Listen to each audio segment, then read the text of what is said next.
At 8:47 hours on June 14, 1944, Staff Sergeant Dominic Renzetti jams a bent paperclip into the ammunition feed mechanism of his M4A1 Sherman tank outside Carentan, France. The clip, actually fashioned from a .30 caliber ammunition stripper, holds the belt taut during the feed cycle. His crew thinks he's lost his mind. The British tank commander parked 30 yards away sees it and laughs. "Yanks and their bloody field expedients," he mutters. The Sherman's 75-millimeter main gun fires respectably.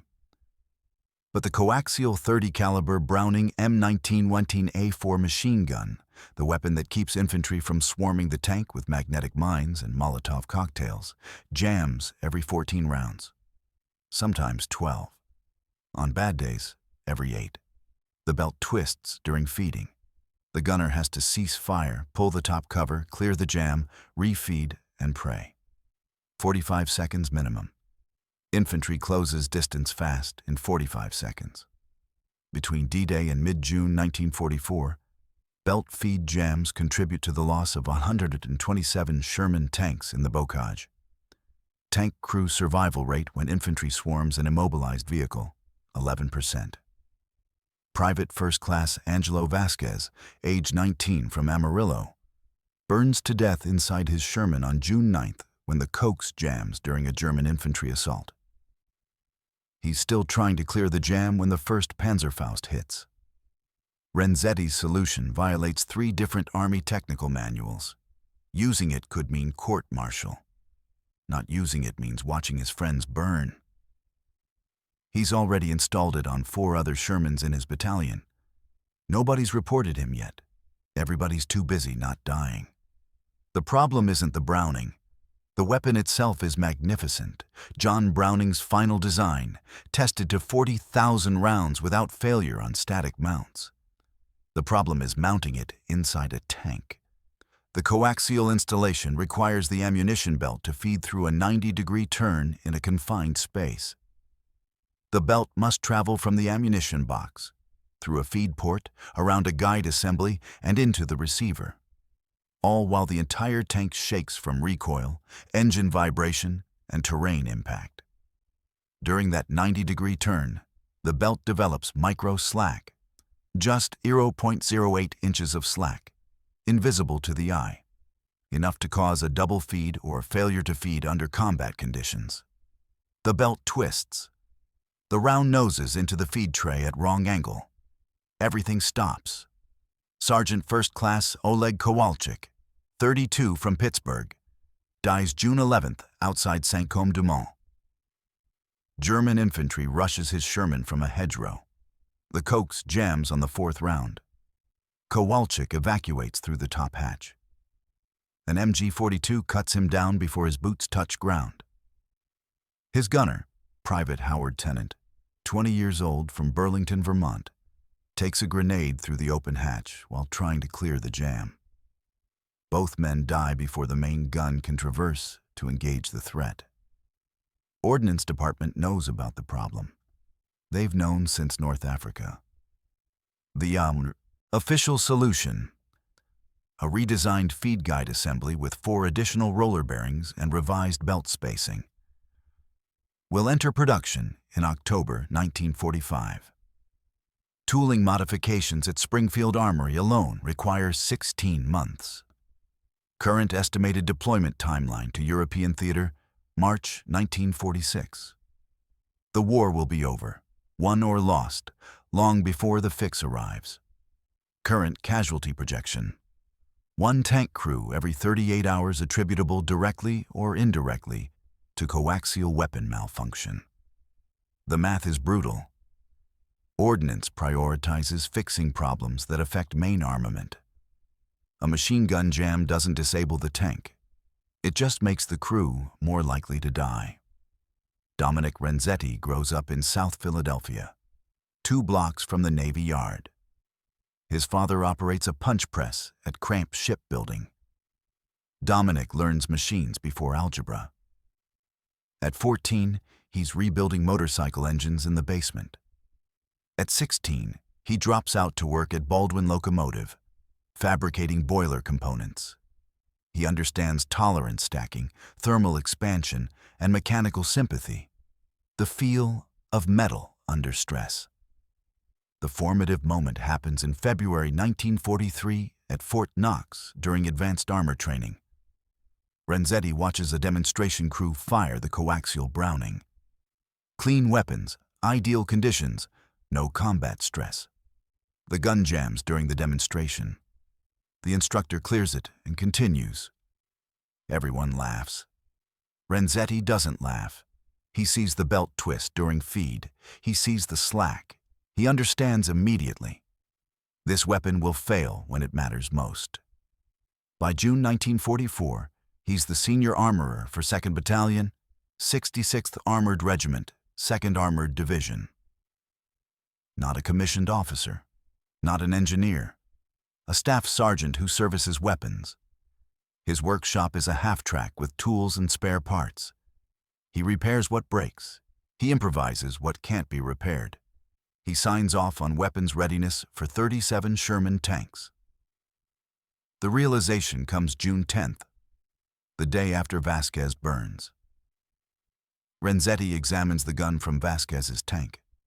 The weapon is undamaged. He cycles it manually. Smooth operation. He installs it in the test fixture. Perfect function. He installs it in a tank. Immediately, he feels the difference. The mounting bracket flexes. The feed port alignment shifts under vibration. The belt needs tension. Constant positive tension through the turn. Not more belt guides. More guides mean more friction points. Just tension.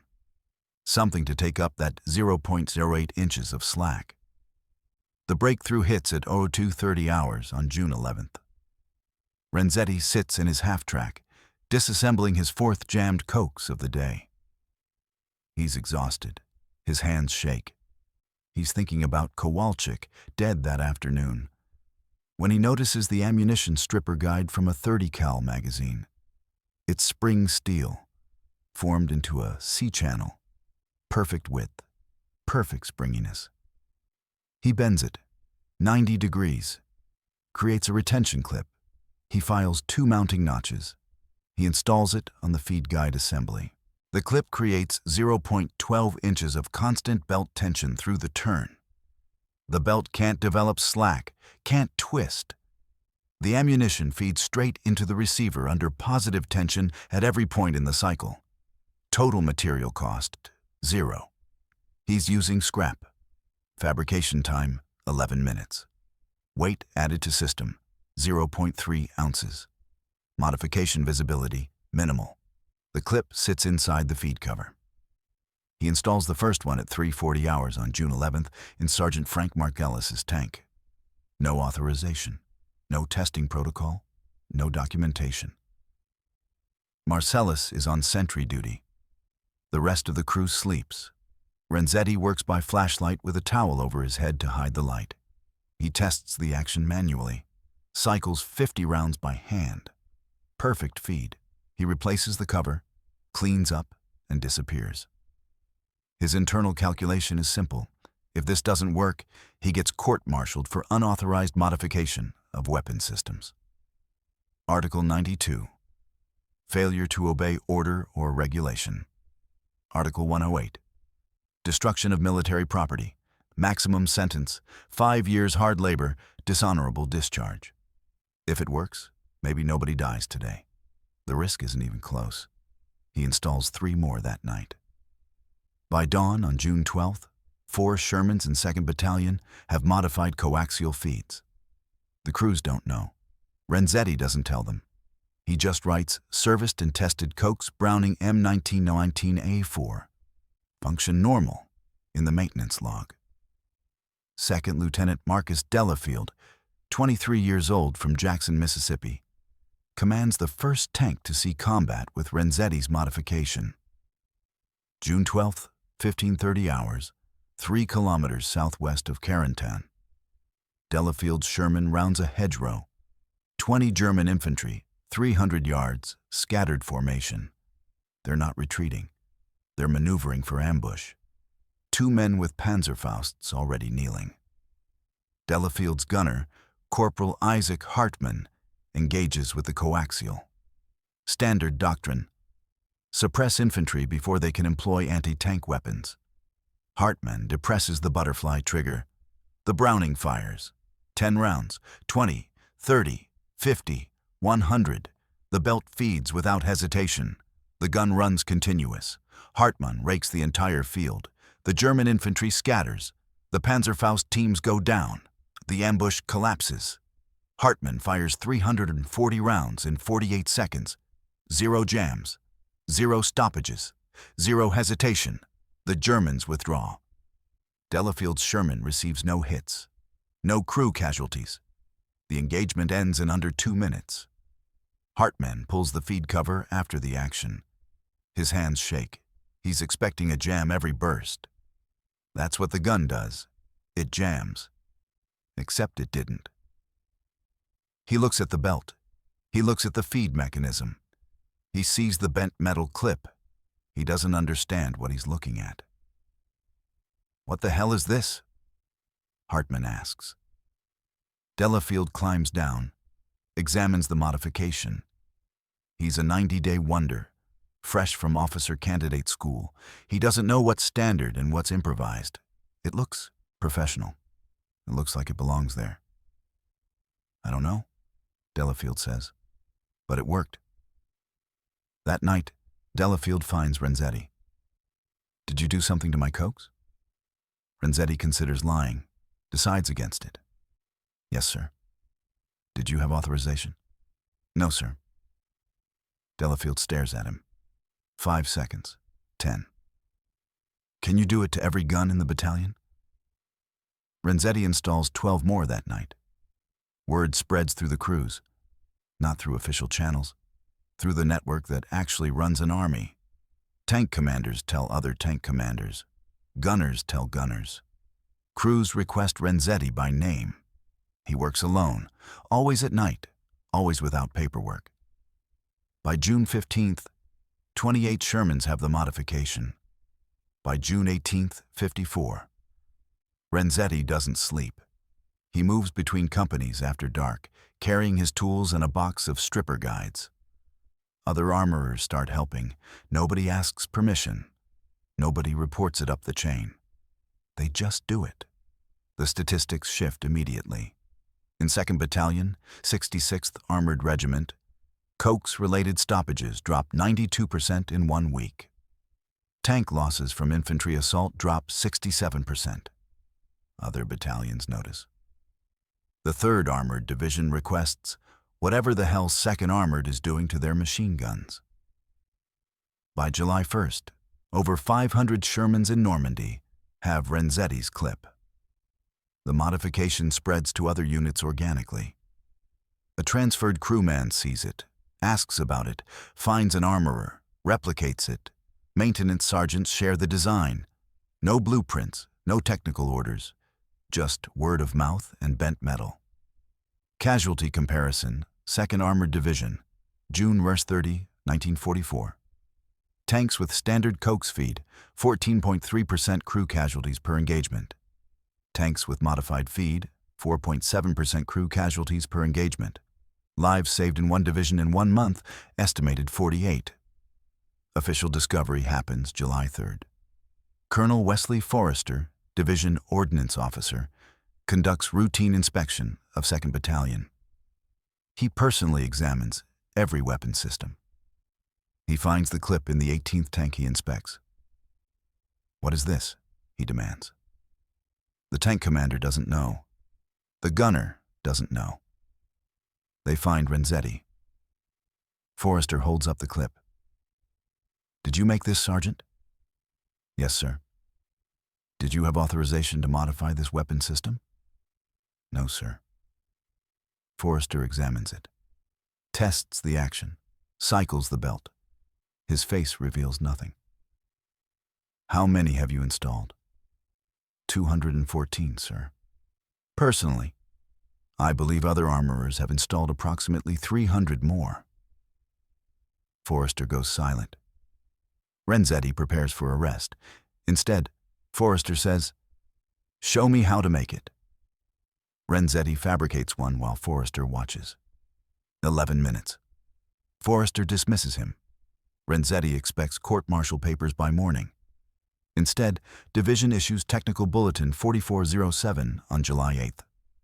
Field modification of M19-1 coaxial feed assembly. The modification becomes officially authorized. Ordnance produces a simplified version using stamped spring steel. Production begins July 15th at Rock Island Arsenal. Cost per unit, Guasu 18. Installation time, 6 minutes. By September 1944, every Sherman in Europe receives the modification. Lieutenant Heinrich Gertner, Panzer Ace with 11 tank kills, encounters a modified Sherman near St. Lo on July 14th. His Tiger Y has superior armor, superior gun, superior optics. Standard engagement doctrine. Close to 800 meters, destroys Sherman from range, withdraw before infantry support arrives. Gertner's Tiger fires, hits the Sherman's glacis plate. The shell deflects, lucky angle. The Sherman doesn't brew up. Gertner expects the American crew to bail out. They don't. The Sherman's coax opens fire. Continuous stream. The rounds spark off the Tiger's armor harmlessly, but they're hitting the vision ports, the commander's cupola, the periscope guards. Gertner can't see. His driver can't see. The machine gun fire doesn't stop. "Why doesn't it jam?" Gertner shouts. American coax guns always jam. Everyone knows this. That's why you close with Shermans. Their defensive weapons fail. They panic. They die. Except this gun doesn't fail. The Tiger's main gun reloads to 9 seconds, but Gertner can't acquire target through the bullet impacts. His commander's periscope shatters. The Sherman fires at 75 millimeters, miss. Fires again, hit. The Tiger's track breaks. Gertner orders withdrawal. The Tiger limps away on one track while the Sherman's coax continues hammering. Gertner reports the engagement. Intelligence dismisses it. One incident. But reports accumulate. Every American tank now carries a machine gun that functions continuously. German tactical doctrine assumes coax malfunction. Now it's wrong. The tactical advantage, closing rapidly while the Sherman's defensive weapons fail, no longer exists. German tanker effectiveness against Shermans decreases measurably through August and September 1944. Multiple factors contribute, but Wehrmacht after-action reports consistently note enemy defensive machine gun fire more sustained than previously encountered. Production numbers tell the story. Rock Island Arsenal manufactures 127,000 feed retention clips between July and December 1944. Springfield Armory adds another 89,000. Every Sherman, every M3 half-track, every vehicle mounting a coaxial M19-19A4 receives the modification. Total program cost, $38,180. Lives saved, estimated between $2,200 and $3,400, based on casualty rate reduction modeling. The modification spreads to M4A2, M4A3, and M4A4 variants. Spreads to Marine Corps Shermans in the Pacific. Spreads to British Lend-Lease Shermans. By December 1944, the modification is standard in 17 Allied armies. Official acknowledgement comes quietly. No press release, no medal. War Department doesn't want to explain why the problem existed in the first place, or why it took a staff sergeant with no engineering degree to solve it. Renzetti receives a letter of commendation, filed in his service record. 93 words. No mention of the specific modification. No mention of lives saved. The war ends. Renzetti returns to Philadelphia in November 1945. He returns to Baldwin Locomotive, works punch presses and milling machines. Marries a woman named Teresa in 1947. 2 children. Never discusses the war. When asked, he says he fixed tanks. When pressed, he changes the subject. He dies February 18, 1983, age 64. Heart failure. His obituary in the Philadelphia Inquirer runs 4 sentences. Dominic Renzetti, 64, of South Philadelphia, died Tuesday. Mr. Renzetti was a machinist at Baldwin Locomotive for 37 years. He served in the Army during World War II. He is survived by his wife, Teresa, 2 children, and 4 grandchildren. No mention of the modification, no mention of the thousands who survived because of bent metal and unauthorized initiative. His children don't know.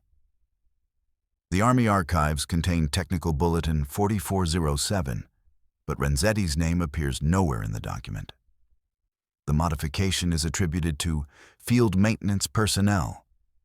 The credit dissolves into bureaucratic anonymity. The clips themselves? Most were replaced during post-war standardization. The redesigned feed guide assembly, the official fix that took until 1946, eventually equipped all weapons. Renzetti's original clips were scrapped as obsolete field expedients. 3 are known to survive. 1 at the Patton Museum in Fort Knox, 2 in private collections. None are labeled with origin. They're just odd bent metal pieces in boxes of miscellaneous tank parts. The story survives only in fragmentary form. A maintenance log entry here, an oral history transcript there, a technical bulletin with no attribution.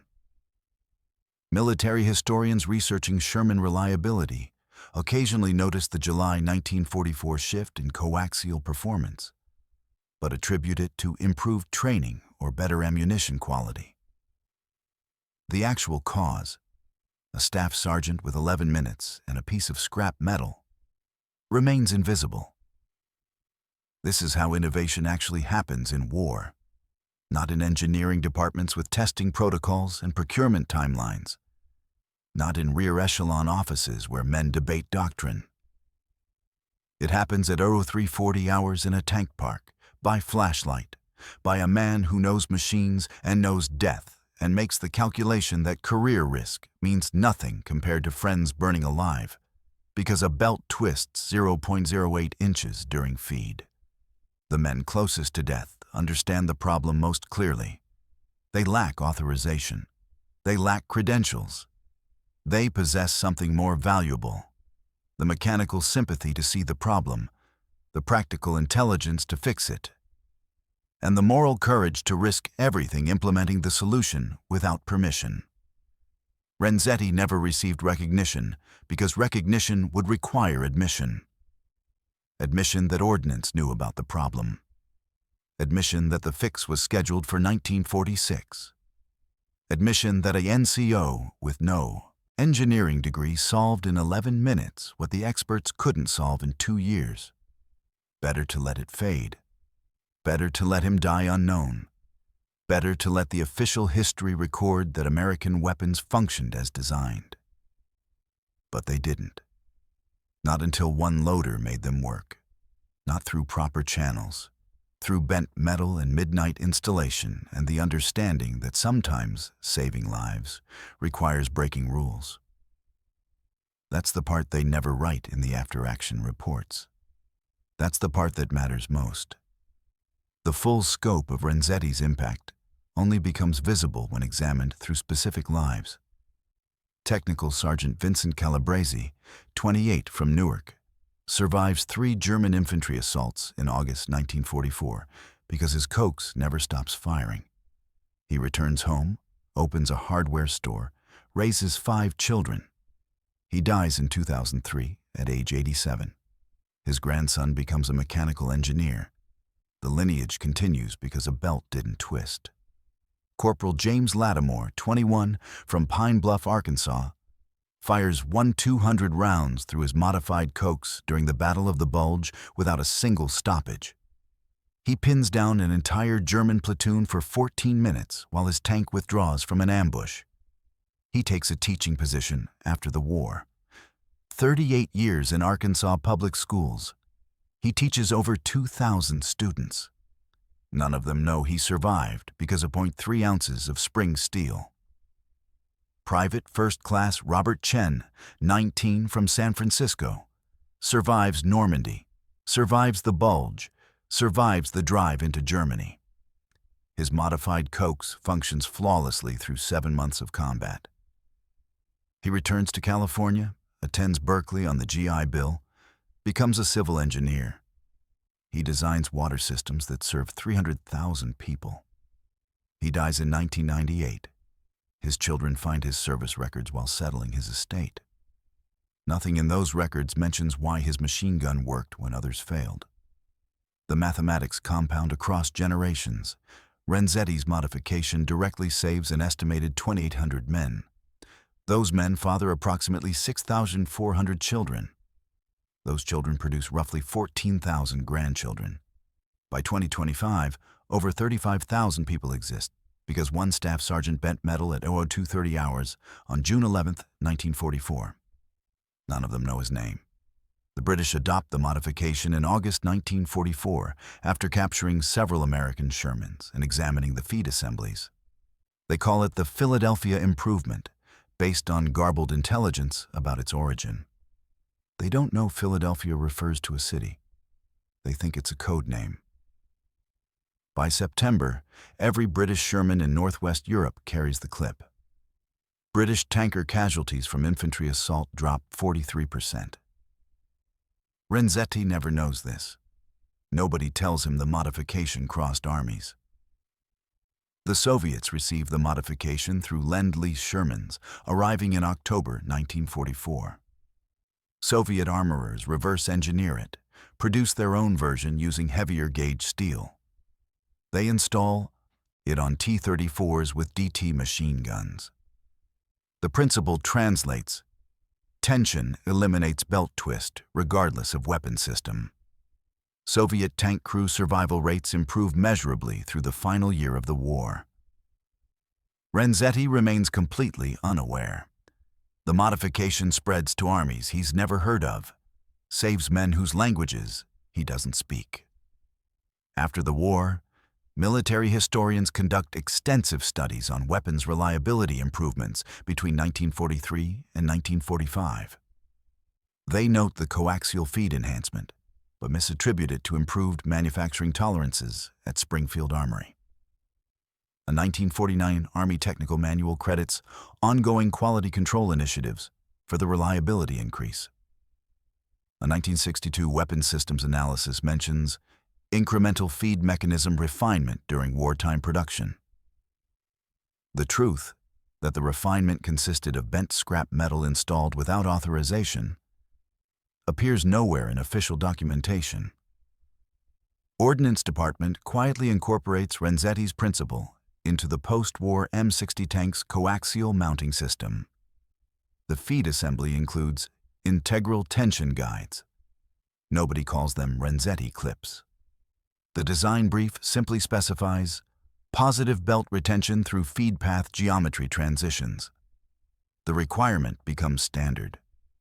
Future tanks, M1 Abrams, Bradley fighting vehicle, all incorporate positive belt tension as fundamental design principle. The origin of that principle fades into engineering folklore. Colonel Forrester, the division ordnance officer who authorized the modification, retires in 1958 as a major general. He writes his memoirs in 1964. One paragraph mentions an ingenious field modification to machine gun feed systems developed by maintenance personnel in Normandy.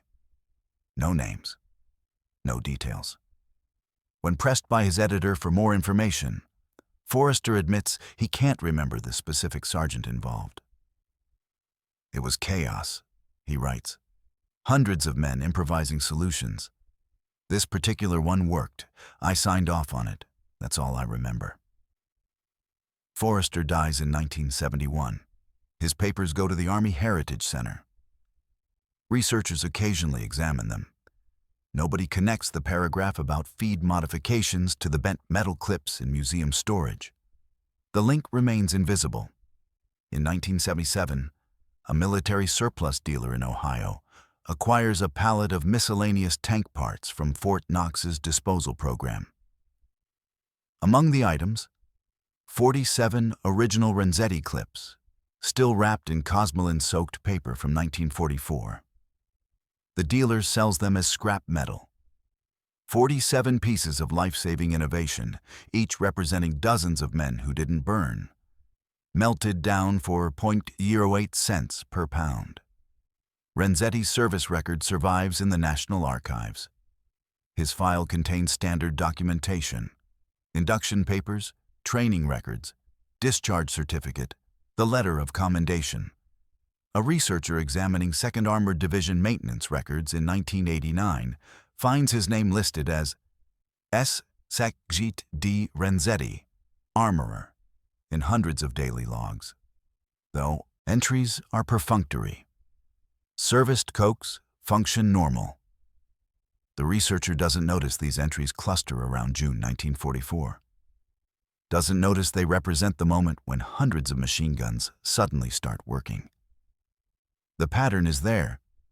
Nobody sees it. Teresa Renzetti, Dominic's widow, dies in 1994. His children clean out the house in South Philadelphia. They find his toolbox in the basement.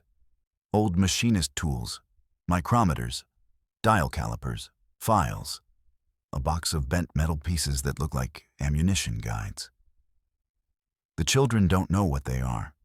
They keep the tools, throw away the metal scraps. Among those scraps, Renzetti's original prototype clip, the first one he fabricated at 0230 hours. The piece of metal that started everything, discarded with the trash on a Tuesday morning in September 1994. This is how history actually works.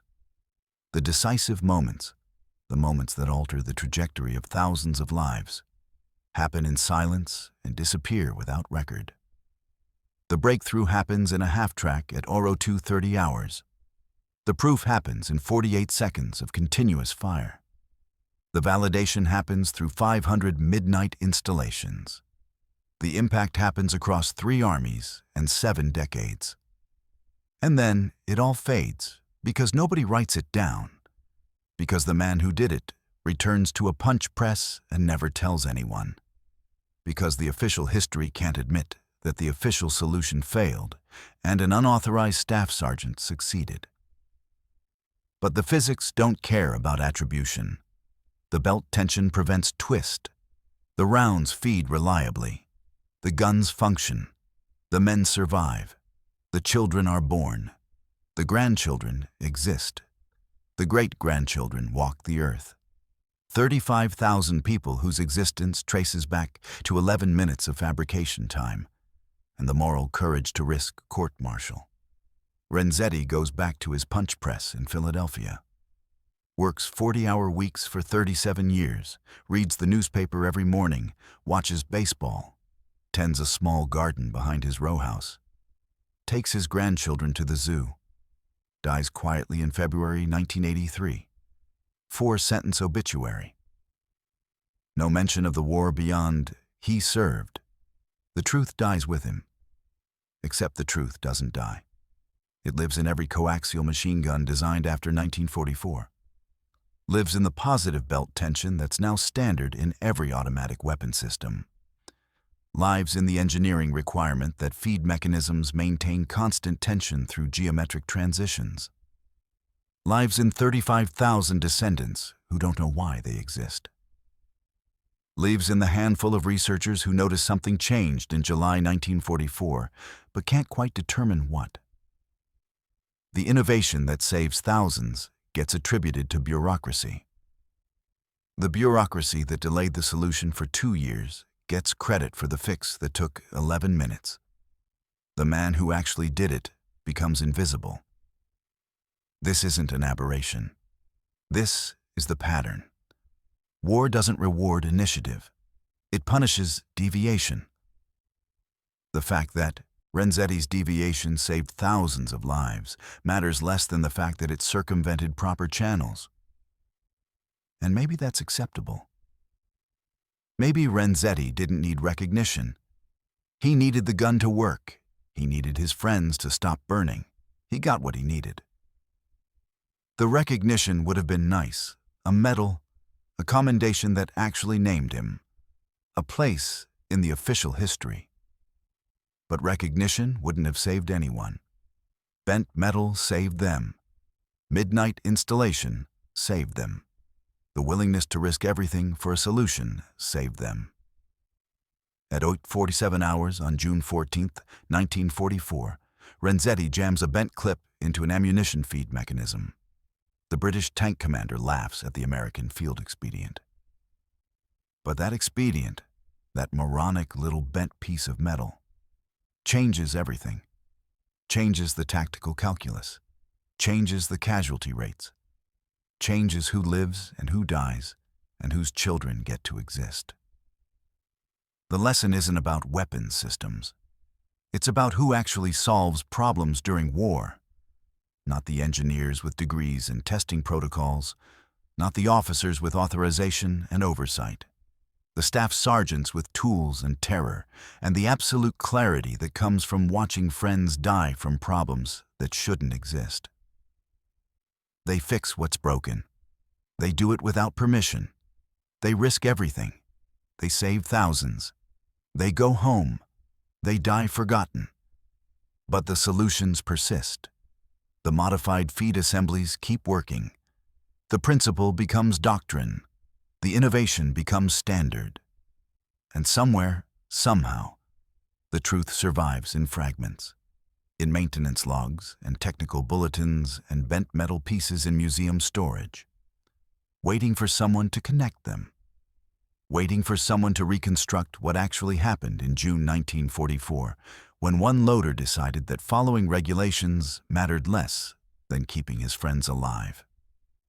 That's the actual history, not the version in the official reports.